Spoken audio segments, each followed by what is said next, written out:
What is it that people love about romance novels? What is it about these stories that captures us? Personally, I love that they're the book equivalent to a Hallmark movie, at least the ones I read.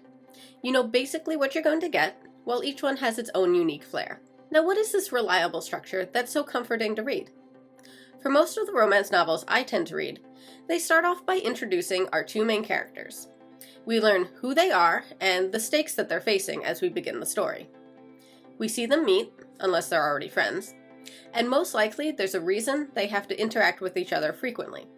A common trope that takes this even further is forced proximity, where our main characters end up in a situation where they have to be around each other almost all of the time, and therefore get to know each other quickly.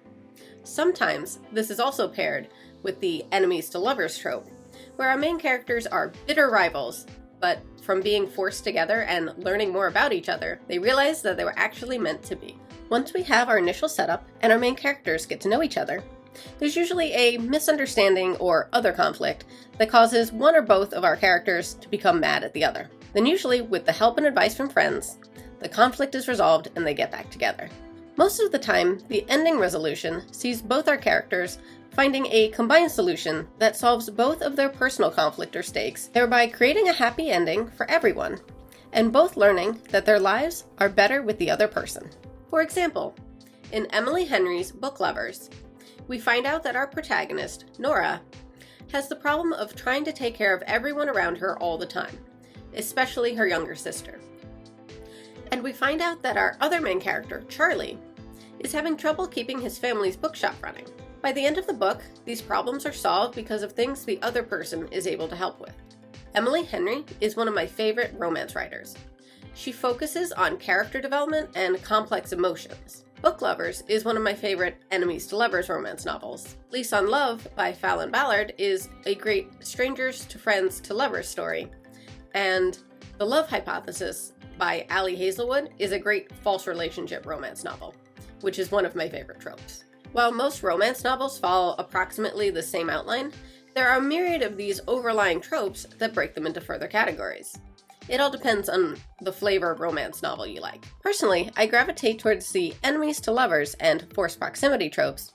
Extra points if they utilize the there was only one bed trope as well.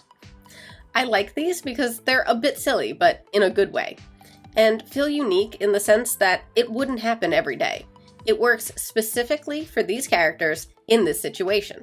I'm usually less inclined towards the dark romances or the grumpy sunshine tropes, but I'm sure if I got good recommendations, I might venture into those as well. Leave a comment below if you have any standout examples of these types of romance novels. Now, aside from the tropes, there are also different levels of romance novels. From the closed-door romance, where in the pivotal scene, we get a sentence like, "and they tumbled into bed," followed by the line, "then the next morning," so everything is simply implied. To the open-door romance, where every detail is described. Now, as spicy as that may sound, it really is more about the emotions behind the actions. Sure, the actions are important too, but these scenes would not be as engaging without the descriptions of all the emotions the characters are feeling in those moments. I just read one romance novel where, in this scene, the book is describing the acts and we hear one of the characters' thoughts that they are falling in love. But there was little emotion described to back up that statement. This just wasn't as convincing to me and felt like sloppy writing. Books shouldn't say, "our characters are in love." Show me they're in love and their actions and the emotions displayed through those actions.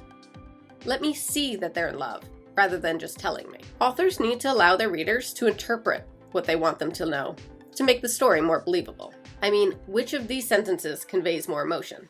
"I felt happy," or "I was grinning ear to ear." With that second one, you can see how the character is acting and interpret their emotion. It's more convincing and you can relate to how they feel. The statement of an emotion does not evoke that emotion as well as the actions associated with those emotions. When a romance novel describes the emotions in a realistic way, we can feel the love between the characters and connect with them on a deeper level.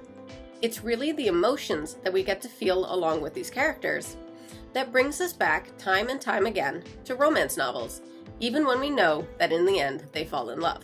Let me know down in the comments what your favorite romance novels and tropes are. Make sure to like and subscribe for more videos like this. And as always, I hope you all have a wonderful day.